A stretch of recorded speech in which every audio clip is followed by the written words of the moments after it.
In front of hundreds of guests, the man who was about to be my fiancé said, "My ex-girlfriend is irreplaceable.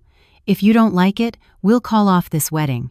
Everyone looked at me, expecting me to break down, but I just answered with one word that changed everything forever. That evening, the Charleston sky painted a perfect orange canvas, with the majestic silhouettes of church steeples and historic rooftops as a backdrop.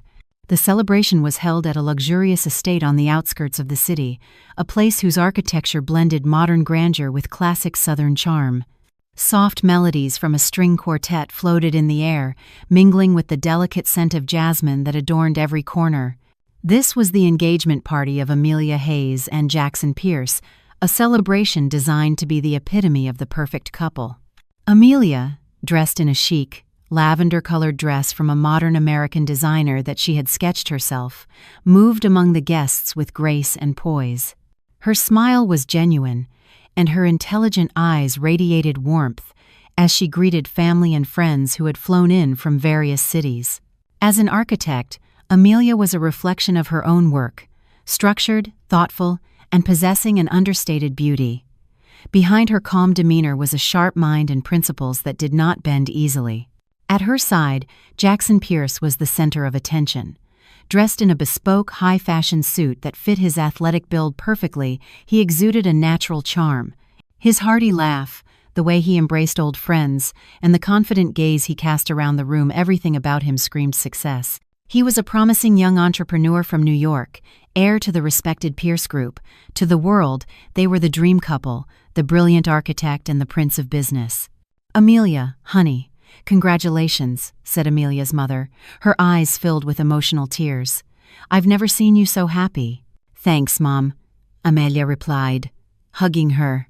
Jackson affectionately put his arm around his future mother-in-law's shoulder. "You just pray everything goes smoothly until the wedding day, ma'am. I'll take great care of Amelia." Amelia's father, a university professor of few words, simply clapped Jackson on the shoulder with a proud smile. To him, Jackson was the intelligent young man who would secure his only daughter's future. Jackson's family was equally delighted. His father, a seasoned businessman, watched Amelia with satisfaction. A daughter-in-law from a cultured Charleston family, intelligent and independent, was the perfect choice to elevate their family's image. But amidst all this perfection, there were small details that only the sharpest eye could catch.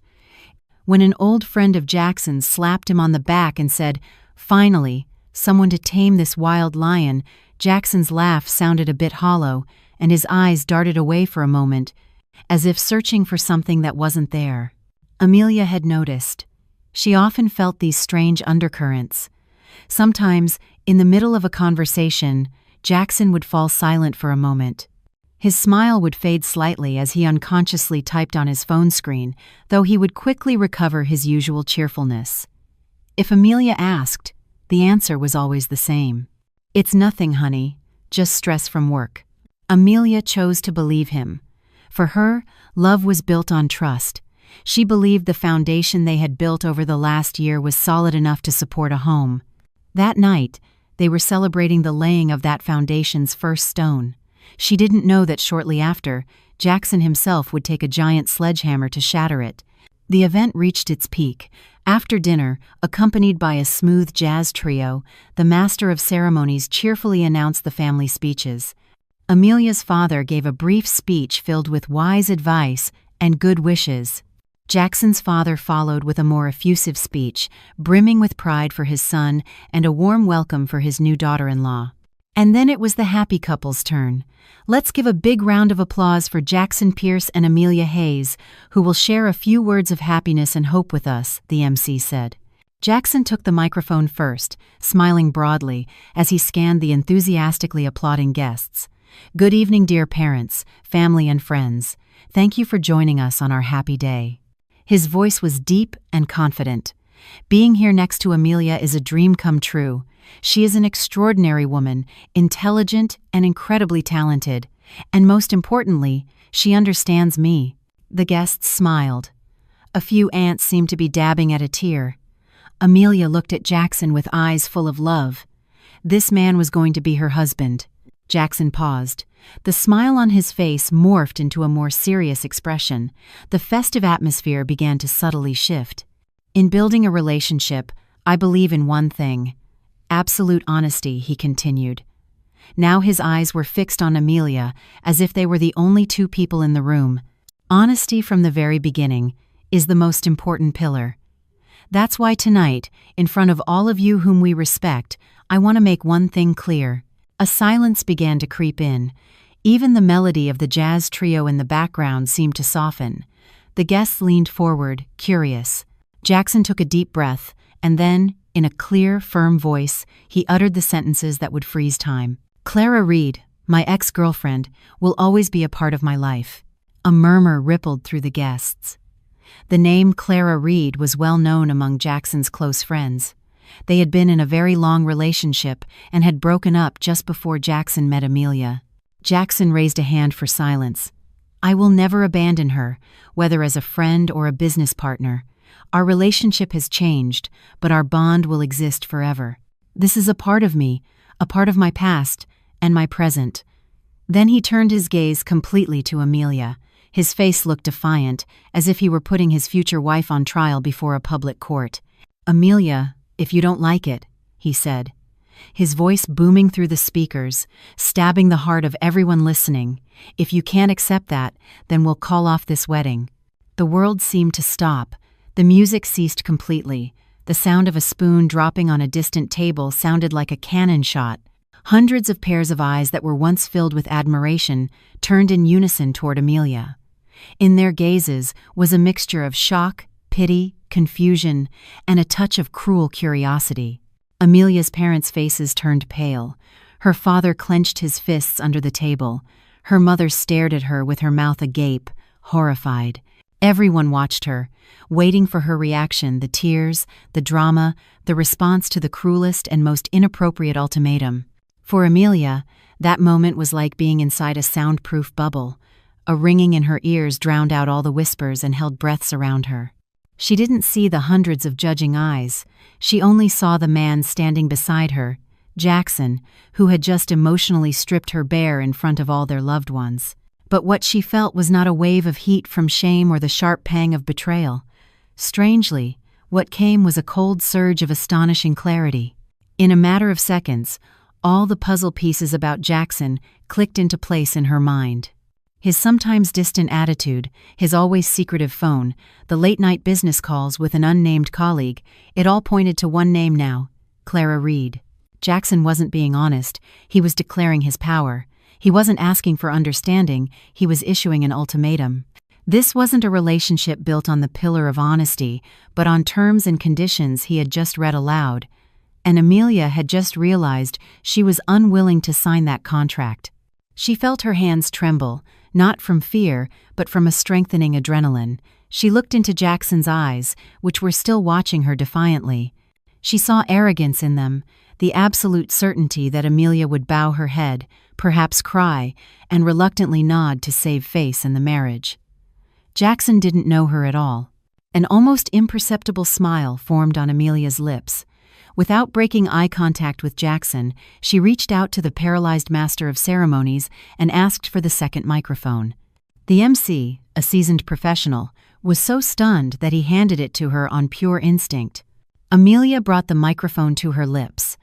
The silence in the venue was deafening. She could feel her mother's heart pounding from across the room. She could feel the tension of everyone waiting for her to break. She took a slow breath. Her voice, when it came out, had no tremor, no sob. It was perfectly clear and steady. Okay. It was just that one word. Then, with a calm gesture, she placed the microphone back on the table. She turned slightly and gave her parents a small, reassuring nod, a nonverbal signal that said, "It's all right. I'm okay." Then, with the elegance of a queen, she turned to the still frozen MC and said in her normal voice, "We can continue. I believe dessert can be served now." The effect of her action was far more devastating than if she had screamed or cried. Utter confusion swept the room. Guests looked at each other, not understanding. Jackson was the most surprised. His arrogant face now showed undisguisable astonishment. This was not the reaction he had planned. He had expected a fight or a surrender. He was completely unprepared for this calm acceptance that somehow felt like a total rejection. Amelia sat back down in her seat, picked up a glass of water, and drank slowly, as if Jackson's speech hadn't been a bomb that had just destroyed her future, but a slightly odd little interlude. Among the ruins of her life's plans, Amelia Hayes, for the first time, felt whole. Amelia managed to survive the remaining hour of the party on autopilot. She smiled, nodded, and thanked the guests who said their goodbyes with awkward faces. Many tried to give her looks of pity, but Amelia returned a gaze so serene that they were the ones who felt ashamed. Jackson tried to pull her aside to talk several times. "Amelia, we need to talk." "What did you mean by okay?" he whispered nervously. "Later, Jackson," Amelia replied each time. Her voice was polite, but icy. She had erected an invisible wall around herself, and for the first time, Jackson couldn't break through. When the music finally stopped and the lights began to dim, Amelia's family prepared to go home. Amelia hugged Jackson's parents, who looked equally confused. "Thank you for coming," she said, as if nothing had happened. The drive back from the estate to her house in the city center was like a journey through another dimension. No one spoke in the car. Amelia's father gripped the steering wheel tighter than usual, his knuckles white. Her mother, in the passenger seat, stared at the street illuminated by dim streetlights, but her thoughts were clearly elsewhere. Amelia, sitting in the back, looked out the window. The lights of her historic city, which usually seemed warm and familiar, now looked blurry and distant. She wasn't sad. The emotion dominating her mind was relief, as if a heavy burden, whose existence she hadn't even been aware of, had suddenly been lifted from her shoulders. She replayed Jackson's words, no longer with emotion, but with the logic of an architect examining cracks in a building. Jackson's declaration wasn't a small fissure, it was fundamental damage to the foundation. A building can be repainted, the interior can be changed, but if the foundation is weak, it's only a matter of time before everything collapses, and any effort to repair it only delays the inevitable disaster.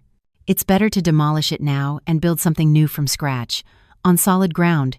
The silence in the car wasn't empty. It was filled with her parents' love and concern, their wounded dignity, and the big question of what would come next. Amelia knew they were holding back for her, giving her space to process everything. When the car finally stopped in front of their cozy home, her father turned off the engine, but for a moment, no one tried to get out. Finally, her father turned to her from the driver's seat. In his usually kind eyes, there was a storm of contained emotions. "Amelia," he said in a low, slightly hoarse voice, "whatever you decide, your mother and I will always be behind you. Always." Her mother turned around. Tears finally rolled down her cheeks. "Don't worry about what people will say. Just think about your happiness, honey." That unconditional support was the only thing that nearly broke Amelia's composure. A warmth spread through her chest. She didn't cry, but she reached out and took her mother's hand. "Thanks, Mom, Dad," she whispered. Amelia knew what she had to do. She went into her room. The space was a reflection of herself, pearl gray walls, minimalist wooden furniture, and a large drafting table facing the window. Everything was orderly, efficient, and serene. She didn't slam the door or throw things. She simply sat on the edge of the bed, letting the quiet of the night envelop her.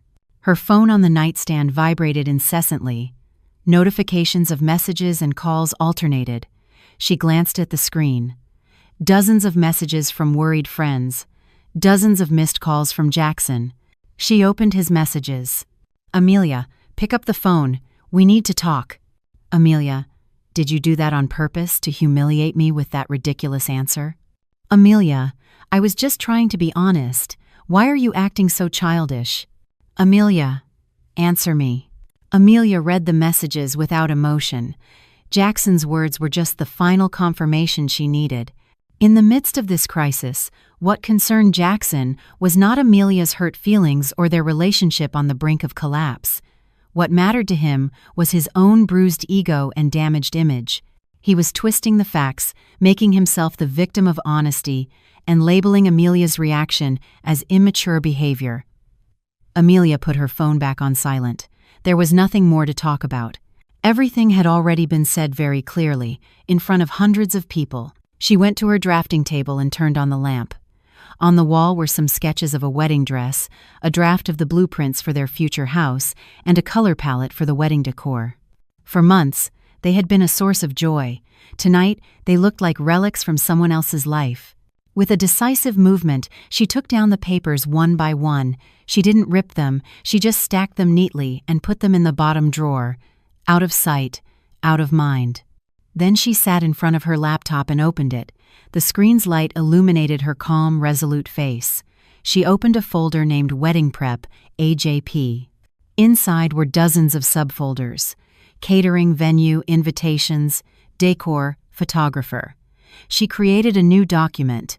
The title was Wedding Cancellation Plan. Her fingers began to dance across the keyboard.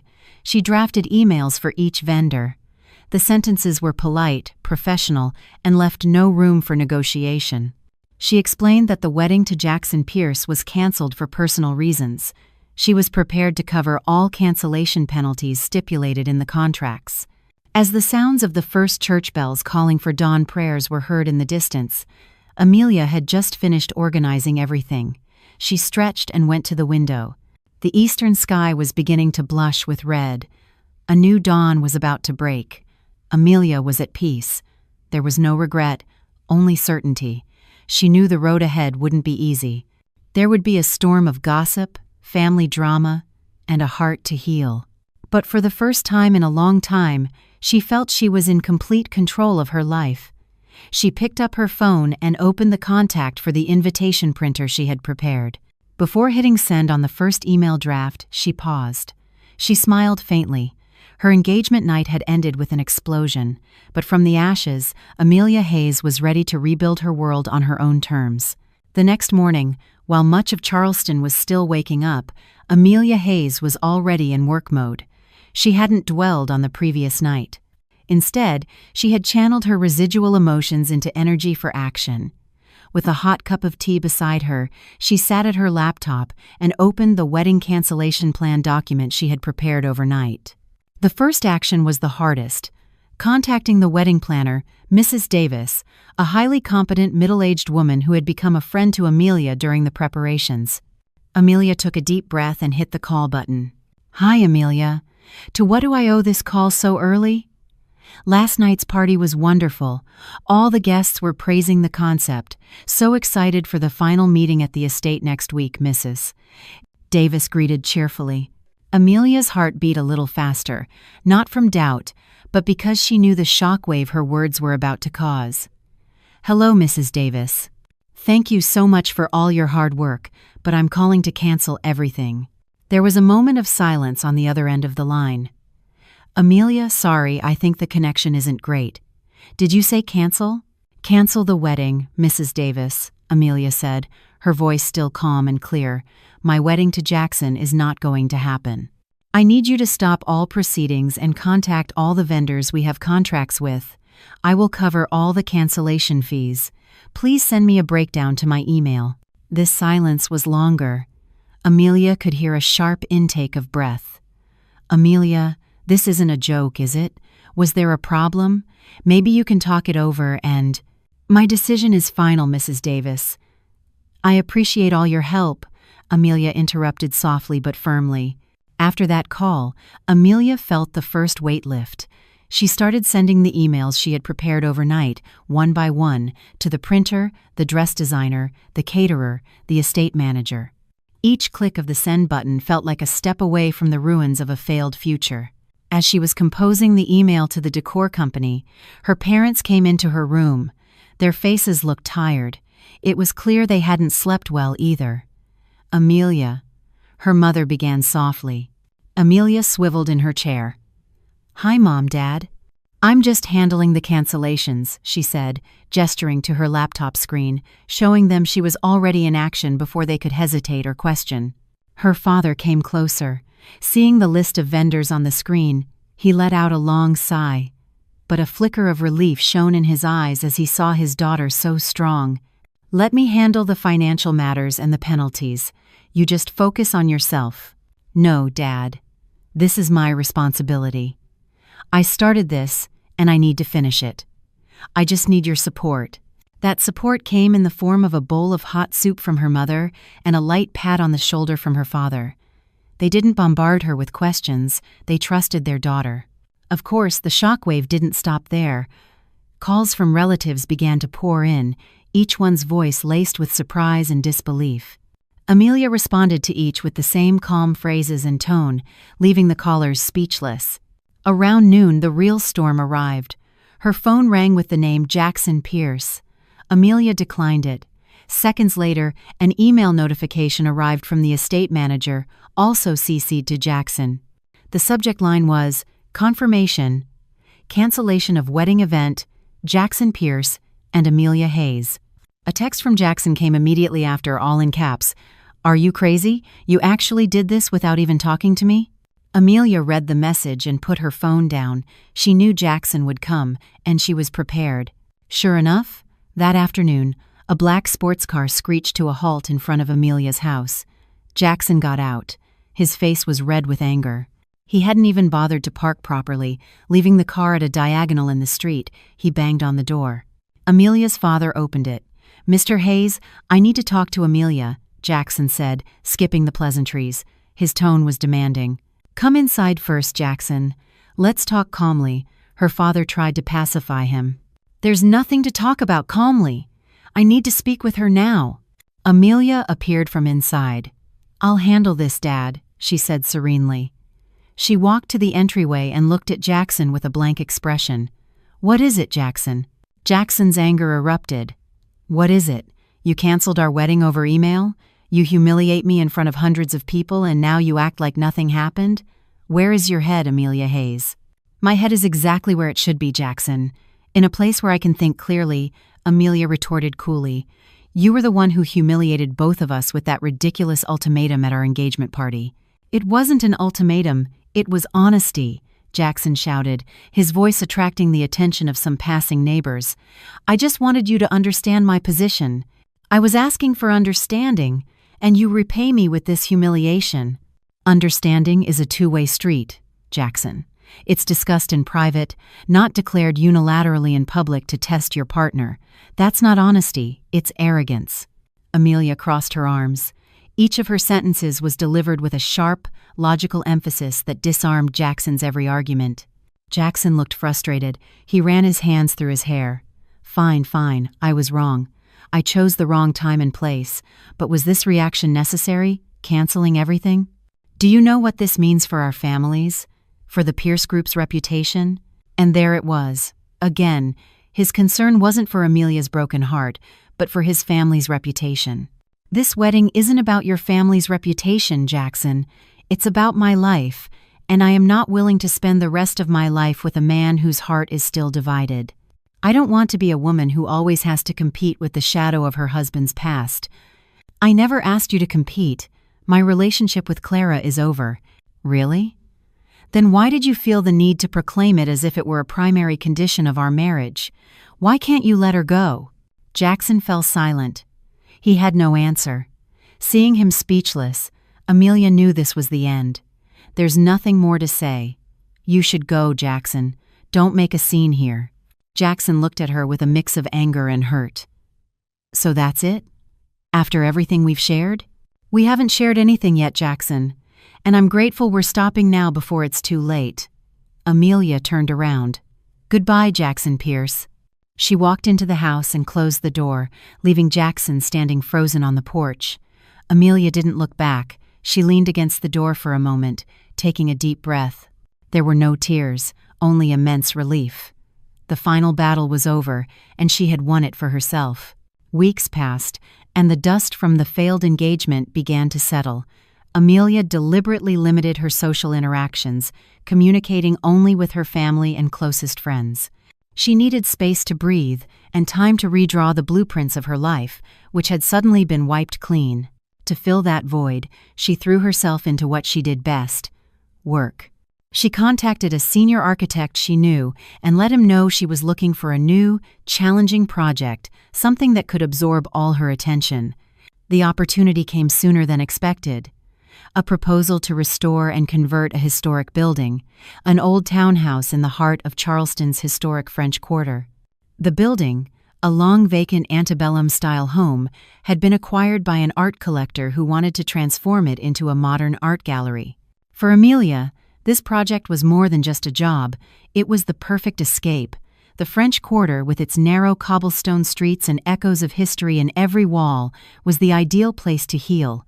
The restoration project itself was a fitting metaphor for her life, taking something old, broken, and forgotten, and giving it new life and purpose without erasing its original soul. The first day she visited the site, Amelia fell in love instantly. The building was in a sorry state. The paint was peeling, part of the roof had caved in, and the courtyard was overgrown with weeds. But the structure was still solid. The old wooden columns still stood with dignity, and the delicate ironwork of the balconies told stories of the past. She walked alone through the dusty rooms, running her hand over the cool plaster walls.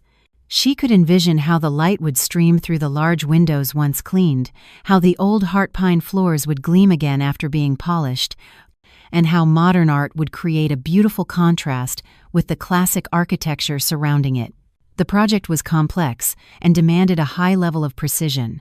She had to collaborate with the Historical Preservation Society, find local artisans who understood old construction techniques, and simultaneously design a modern, functional interior.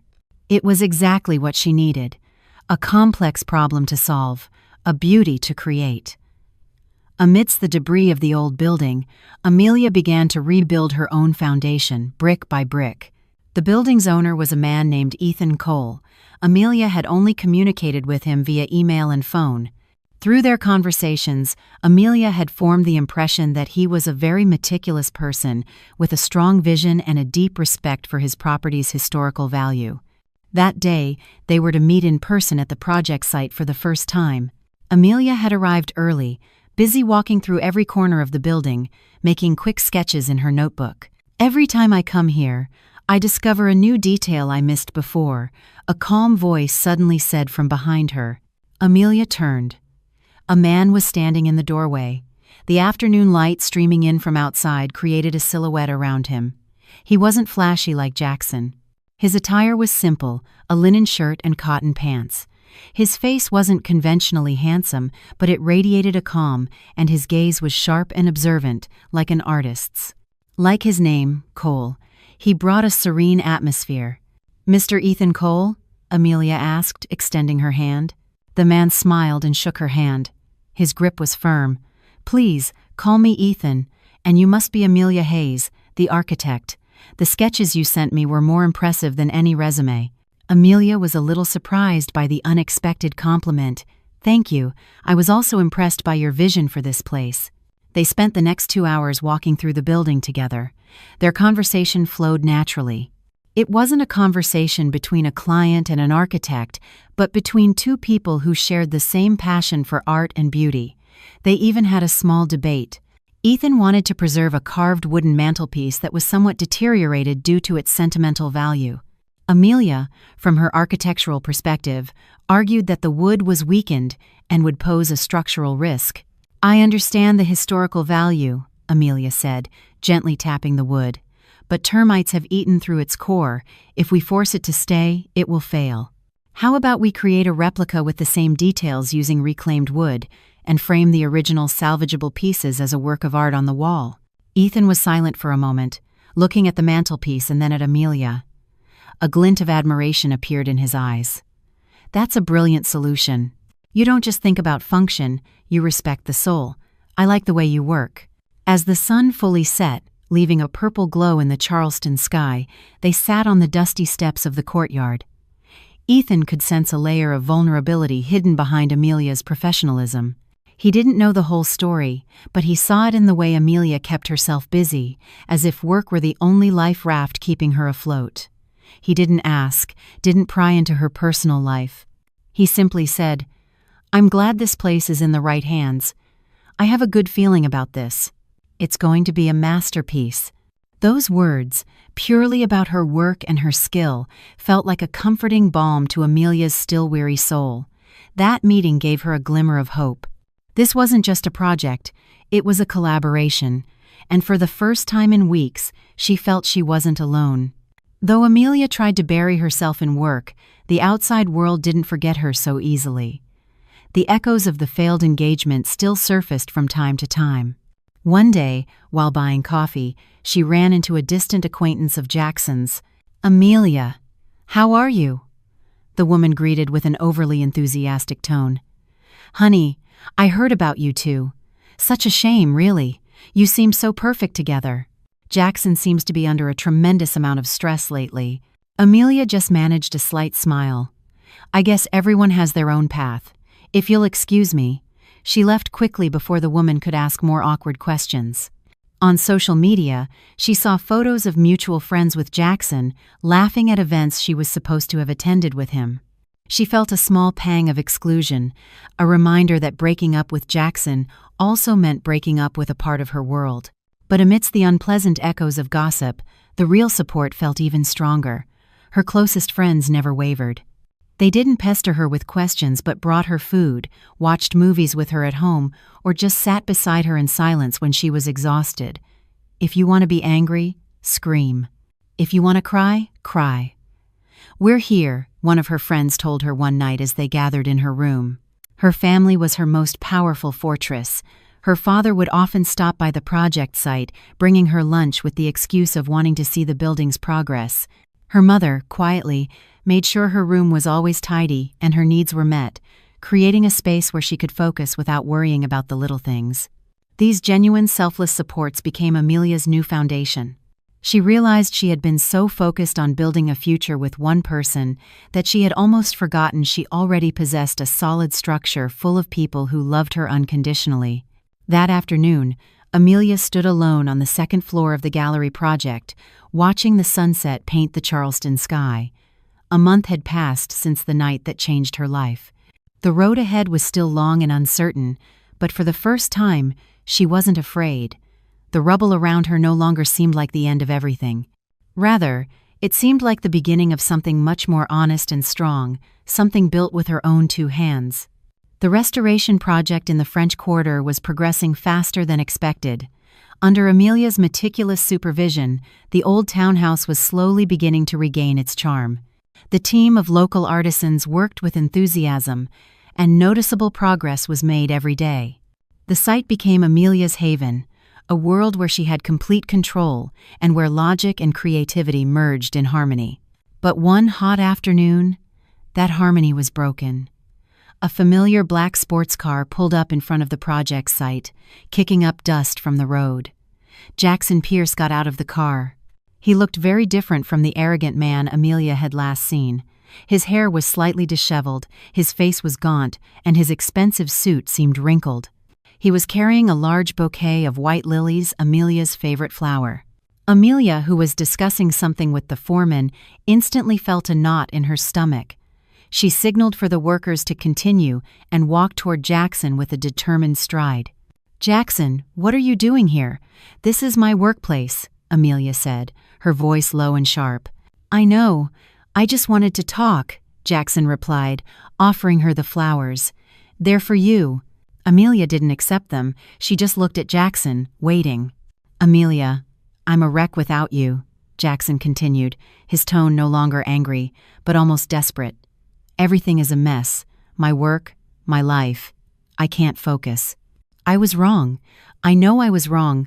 I should never have said that." It was the first time Amelia had heard Jackson admit a mistake, but for some reason, it didn't feel sincere. It sounded like the wail of a child whose toy had been broken. "I'll change, Amelia.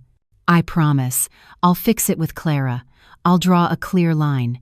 Please, just give me one more chance," he begged. Just as Amelia was about to respond, Ethan Cole came out from inside the building with 2 bottles of water. He stopped when he saw the scene. He didn't approach, but stood in the doorway, giving her space, yet his presence felt like silent support. Jackson's eyes immediately caught Ethan's presence. The pitiful expression on his face instantly transformed into jealous sarcasm. "Ah, so that's what this is. You didn't waste any time finding a replacement." Amelia's patience ran out. "Stop it, Jackson," she hissed. Don't drag others into the problems you created. My decision has nothing to do with anyone but you and your actions. Now please, leave. But, Amelia. Leave? Amelia repeated, her voice louder this time, causing some workers to turn around. And don't ever show up at my workplace or look for me again. Jackson's face hardened. He roughly threw the bouquet of lilies on the ground, and without another word, he turned, got in his car, and sped away, leaving behind a cloud of dust and a pile of crushed white petals. Amelia closed her eyes for a moment, trying to calm her racing breath. Ethan slowly approached and offered her one of the water bottles. "Are you okay?" he asked softly. Amelia nodded, accepting the water. "I'm okay," she replied, and she realized she truly was. The interruption from the past no longer had the power to ruin her day. The incident at the worksite left an uncomfortable residue in Amelia's mind. She realized that as long as the name Clara Reed remained a mystery, that shadow would always be present. She needed closure. As if fate had heard her thoughts, the next day she received a message from an unknown number. "Hi, Amelia Hayes. This is Clara Reed. I heard Jackson came to your workplace yesterday. I think there are some things we should discuss, for both our sakes. Would you be willing to meet?" Amelia hesitated for a moment, but curiosity won over her reluctance. This was her chance to get answers directly from the source. She agreed. They met at a quiet tea shop tucked away on a side street downtown. Clara Reed was already sitting at a corner table. She was a very elegant woman with a strong professional aura. Her face was beautiful, but her eyes showed a hint of weariness. There was no trace of hostility in her gaze. "Thank you for coming," Clara said after they had ordered. "I wanted an explanation too," Amelia replied frankly. Clara smiled faintly. "I won't waste your time. Jackson and I have a long history." "That's true, but our romantic relationship ended over a year ago, long before he met you. The problem is, Jackson never quite learned how to be emotionally independent." She paused. "He still relies on me for validation, for business advice, and for an ego boost when he's down. I've tried to distance myself many times, but he always finds a way to pull me back in, whether with the excuse of business or friendship. Honestly, I'm exhausted." Amelia listened, absorbing every word in silence. "The declaration he made at your engagement party," Clara continued, her eyes meeting Amelia's with regret. "He did that without my consent. I was as shocked as everyone else when a friend told me. It was Jackson's way of taking control, of proving he could have it all, you as his future and me as his safety net. It was deeply unfair to you and to me." Then Clara showed her the screen of her phone. It was a picture of her with a man, both smiling happily. "I'm engaged to someone else, Amelia. I'm trying to move on with my life too. But Jackson keeps making things complicated." This was a turning point for Amelia. She had imagined a complicated love triangle. The reality was much simpler and sadder. It was the story of an immature man holding two women hostage in the drama of his own ego. "I understand," Amelia said finally, and there was relief in her voice. "Thank you for being so honest with me, Clara." "Thank you," Clara replied. "At least now you know this was never about you not being enough. It was all about him not being mature enough." Amelia left the tea shop feeling lighter than she ever had before. The last fog had lifted. She was truly free. The following days felt brighter for Amelia, freed from the weight of doubt. She dedicated herself to her work with renewed vigor, and progress on the art gallery accelerated. Her relationship with Ethan also deepened. They were a solid team, able to understand each other with just a glance. One afternoon, as Amelia and Ethan were supervising the installation of the glass roof structure in the courtyard, the clear Charleston sky suddenly darkened. A strong wind began to blow, and a few raindrops quickly turned into an intense summer storm. The workers rushed to cover equipment and seek shelter. Amelia and Ethan were trapped in the main, already roofed space of the gallery, watching the rain dance on the courtyard's still fresh concrete floor. The sound of the torrential downpour created an intimate, peaceful atmosphere. "Rain always has a way of forcing us to pause," Ethan said, breaking the silence. He turned to look at Amelia. "You seem different these last few days." "Lighter." Amelia smiled. "I've let go of a weight," she responded. She didn't feel the need to go into details, but she wanted to share the feeling. I just got the closure I needed. A long chapter of my life has completely closed. Ethan nodded with understanding. He didn't press. Instead, he looked at the rain. When my old gallery failed, I thought it was the end of the world. I blamed everyone, the circumstances. It took me a long time to realize that failure gave me the chance to stop, see what went wrong, and rebuild in a better way, like this building. Amelia looked at Ethan. He rarely talked about himself. Hearing a bit of his past made her feel more connected. They were both, in their own ways, people who were rebuilding. Sometimes, demolishing something is just as important as building it, Amelia replied softly. Exactly, Ethan said, because it gives you the chance to build a stronger foundation. They fell back into silence, but this time it was filled with meaning. It was just the two of them and the soothing sound of the rain. In the middle of a still unfinished building, Amelia felt she had found the most solid shelter, a place where she was understood without needing many words. Just as Clara had predicted, without her as his unofficial advisor and emotional balm, Jackson's business empire began to show cracks.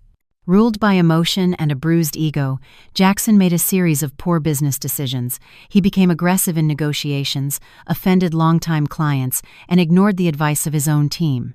The news reached Amelia through an old friend who worked in the same industry. A major real estate project Jackson was developing in New York was on the brink of total collapse after a primary investor pulled out. The reason? Chaotic project management and the arrogant attitude of its leader. Amelia felt no satisfaction, only a vague sadness at seeing someone self-destruct. That night, while working late in her studio, she received a call from Jackson. This time, Amelia decided to answer, feeling that perhaps this would be the last. The voice on the other end of the phone was panicked and desperate. There was no arrogance left, only despair. "Amelia, it's all gone," he said, his voice trembling. "The project failed. The investors are gone. It's all my fault."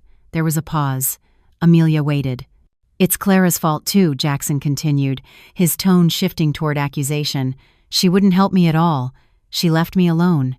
And then the blame turned to her. "And it's your fault too. If you hadn't left, I wouldn't be like this.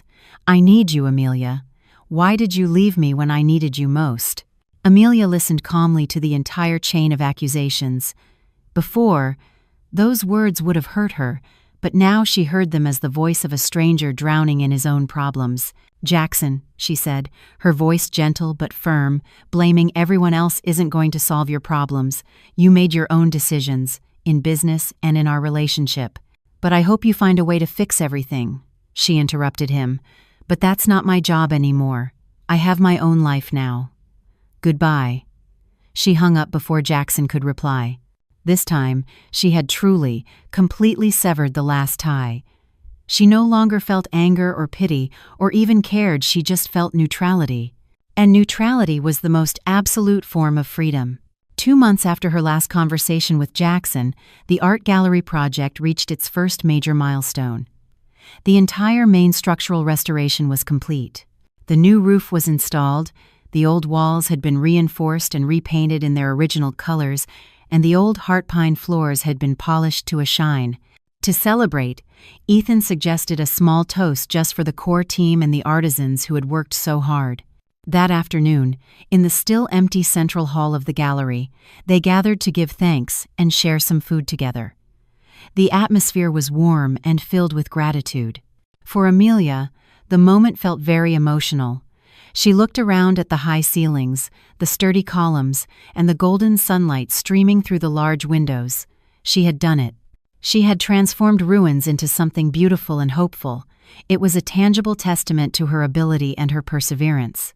After the workers left, only Amelia and Ethan remained. They stood side by side in the center of the room, contemplating their work in a comfortable silence. "There was a time I wasn't sure this place could be saved," Ethan said, his eyes scanning the room. "But you saw its potential and brought it back to life." "We brought it back to life," Amelia corrected with a smile. "It was a team effort." Ethan turned to face her with a deep, soft gaze. "Amelia," he said, his voice more serious. "Working with you these past few months has changed more than just this building." Amelia's heart skipped a beat. From the first day I met you, I admired your strength. I admire your talent, your way of seeing beauty where others only see ruins. But over time, I realized I wasn't just admiring Amelia Hayes, the architect. He paused, searching for the right words. I've grown to love you. The confession was quiet, sincere, and without any pressure. It wasn't a grand declaration, but an honest expression of feeling. Amelia looked at Ethan's face, bathed in the sunset light. She saw warmth, respect, and sincerity in it, all the things she had once longed for. She didn't need to answer with words. The most genuine, brilliant smile she'd had in years spread across her face. In the middle of the gallery that had become the symbol of her own rebirth, Amelia knew she had not only rebuilt a building, but she had found a new foundation for her heart. And this time, it felt incredibly solid. Ethan's sincere confession that afternoon in the gallery opened a new door in their relationship. They didn't rush. Instead, they let the feeling grow organically, the same way they had cared for the old townhouse in the French Quarter. They were no longer just architect and client, but two souls creating something beautiful together. Their days were filled with happy activity. From morning until evening, they spent time at the project site, debating which paint colors best suited the natural light or discussing the optimal placement of lighting for each piece of art to shine. Amelia focused on the technical and functional aspects, while Ethan brought the artistic and philosophical touch. They complemented each other perfectly. They often stayed after all the workers had left, sitting on a blanket on the still dusty floor, sharing a simple dinner from a container, and talking about things beyond work. Amelia told him about her dream of designing schools in rural areas. Ethan told her about his travels across the country to meet local artists. In these relaxed conversations, Amelia found a peace she had never felt with Jackson. With Ethan, she didn't need to be the best version of herself. She could be her complete self, the sometimes too perfectionistic architect, the woman still learning to heal her wounds, the dreamer with sometimes strange ideas. And Ethan accepted it all, even adored every detail. I love how you furrow your brow when you're deep in thought, Ethan told her one night, brushing a strand of hair from her face. It looks like you're drawing the blueprints of the universe in your head. Amelia laughed, her cheeks flushing slightly. For the first time in a long time, she felt seen as a human being with all her complexities, not as an accessory or an asset. The process of building the gallery became a metaphor for their relationship, slow, thoughtful, respectful of the past, but with a clear vision for a bright future. When the gallery's interior work was nearing completion, Ethan surprised Amelia. "Do you want to come home with me this weekend?" he asked casually. "Not to my apartment, but to where I grew up. My mom has been wanting to meet the brilliant architect who transformed this old building." Amelia's heart fluttered. It felt like a big step. She remembered how formal and tense her first meeting with Jackson's family had been, so focused on image. But seeing Ethan's warm gaze, she knew this time would be different. Ethan's mother's house was in a small town in the countryside known for its artisans. The house was modest, a wooden home surrounded by a lush, well-tended garden. On the porch, a middle-aged woman with a kind smile was painting pottery. This was Mrs. Cole, Ethan's mother. The meeting was not at all awkward. Mrs. Cole greeted Amelia with a warm hug, as if she were an old friend. She didn't ask about her family background or her education. Instead, she asked enthusiastically about the gallery's restoration process and the philosophy behind Amelia's choice of materials. "Amelia, you've saved the soul of that building," Mrs. Cole said as she served hot tea. "Thank you. That building was my late husband's legacy. Seeing it come back to life is the greatest happiness for us." Amelia spent the day chatting comfortably on the porch, learning a little about pottery painting and listening to stories of Ethan's childhood. She could see where Ethan got his serenity and love for art. In that simple, warm home, Amelia felt unconditionally accepted. She wasn't a future daughter-in-law being evaluated. She was a cherished guest, appreciated for being who she was. As they were leaving at sunset, Mrs. Cole took Amelia's hands. "Take care of my son, please. Since he met you, his light has started to shine brighter again." On the way back, Amelia was silent, her heart full. She looked at Ethan, who was concentrating on driving. The man beside her wasn't just a partner, he was a home, a solid foundation built on sincerity and the warmth of a family. A few weeks before the gallery's grand opening, Amelia received a message from Jackson. It was short and in a completely different tone than before. "Amelia, could you give me a moment of your time, for the last time? There's something I need to tell you in person. I promise I won't bother you." With her heart now calm, Amelia agreed. They met at the same tea shop where she had met Clara. The Jackson who met her was a completely different person. There was no trace of arrogance left. He was thinner, quieter, and there was a maturity in his eyes that didn't exist before. He ordered a black coffee, not an expensive drink. "Thanks for coming," he began. "I won't take long. I just wanted to do something I should have done a long time ago." He looked Amelia directly in the eyes. "I'm sorry." His voice was firm and sincere. "I apologize for everything I did, for my words at that party, for my ego, for my immaturity. I ruined something good because of my foolishness, and it's taken me months to realize it." He briefly shared that he had lost his business, but that it had become his turning point. He was trying to rebuild it from scratch, in a more honest way. He also said he had cut all contact with Clara and wished her all the happiness. "I hear you're happy now," Jackson continued with a faint smile. "I'm glad. Truly, you deserve the best." Amelia felt the sincerity in his every word. The last weight, one she wasn't even aware she was carrying, finally lifted. There was no more anger or disappointment, only peace. "Thank you for your apology, Jackson. And I accept it," Amelia replied. "I hope you rebuild a better life for yourself, too." They shook hands, a handshake that closed a chapter peacefully and maturely. When Amelia left that tea shop, she knew the story of Jackson Pierce had truly become the epilogue in the book of her life. The gallery project was 100% complete. The building now stood majestically, a perfect blend of old-world charm and new-world spirit. To celebrate before the official grand opening, Ethan took Amelia to one more place. "There's one more spot I want to show you, a place where I always find inspiration to start something new." He took her to White Point Garden. When they arrived, the afternoon sun was beginning to set, bathing the magnificent park and its historic monuments in a golden light. The atmosphere was magical and sacred. They walked among the old oak trees, talking about history, legacy, and the things that endure through time. As the sun nearly touched the horizon, painting the sky with a palette of purples, oranges, and reds, Ethan led Amelia to a spot with a perfect view of the harbor. He stopped and turned to her. He didn't kneel. He simply took both of Amelia's hands in his own warm ones. "Amelia Hayes," he began, his voice soft but full of emotion. "Our story began at sunset in an old, nearly ruined townhouse. Then you came and transformed it into a place full of light and hope. You've done the same for my life." Amelia's eyes began to fill with tears. "I want to spend every sunset and every sunrise of my life with you. I want to build something with you that endures not of stone, but of love and respect," he continued, pulling a small box from his pocket. Inside was a simple but exquisitely beautiful ring, with a delicate detail engraved on it, inspired by the ironwork of the gallery they had restored. He had clearly designed it himself. "Will you marry me?" In the majesty of a historic park that had witnessed thousands of sunsets, with her heart full of happiness, Amelia answered with a trembling voice, "Yes, I will, Ethan."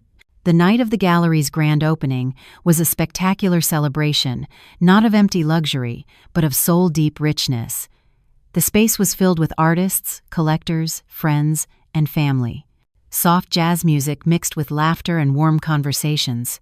Every piece of art on display seemed to sing in unison, celebrating its new home. The gallery's name was Renaissance, symbolizing its new beginning. Amelia stood in the middle of the crowd, beside her fiancé, Ethan, dressed in an elegant ivory-colored gown. Her face radiated a happiness she couldn't hide. Her eyes scanned the room, taking in the dreamlike scene. Her parents stood in a corner, watching her with pride. Across the room, she saw Clara Reed, who had attended with her fiancé. They exchanged a brief smile of understanding. That night, Amelia gave a short speech.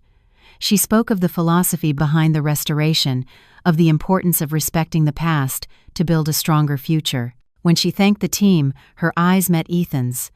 Everyone in the room could see the love and admiration that flowed between them. Later, as the event was in full swing, Amelia and Ethan slipped away to the courtyard, which was now a small garden under the glass roof. From there, they could see the full moon shining brightly. Amelia took a deep breath of the cool Charleston night air. She remembered her engagement party a year ago, the humiliation, the confusion, and the cold decision she had made at the end of that night. Okay, that one word she had spoken then wasn't a word of surrender, it was a word of beginning, the one that opened the door to her real life. She had weathered the storm, demolished the faulty foundation, and, with patience, had rebuilt everything from scratch. Ethan put his arm around her. "Look what we've built together," he whispered. Amelia smiled and leaned her head on Ethan's shoulder. Her name, Amelia, meant work and striving. After a long and dark eclipse, she was finally shining again, not with a borrowed light, but with her own complete and radiant. And beside her was Ethan, her coal, her constant, who wasn't trying to dim her light, but would always be there to join her in every sunrise and every sunset.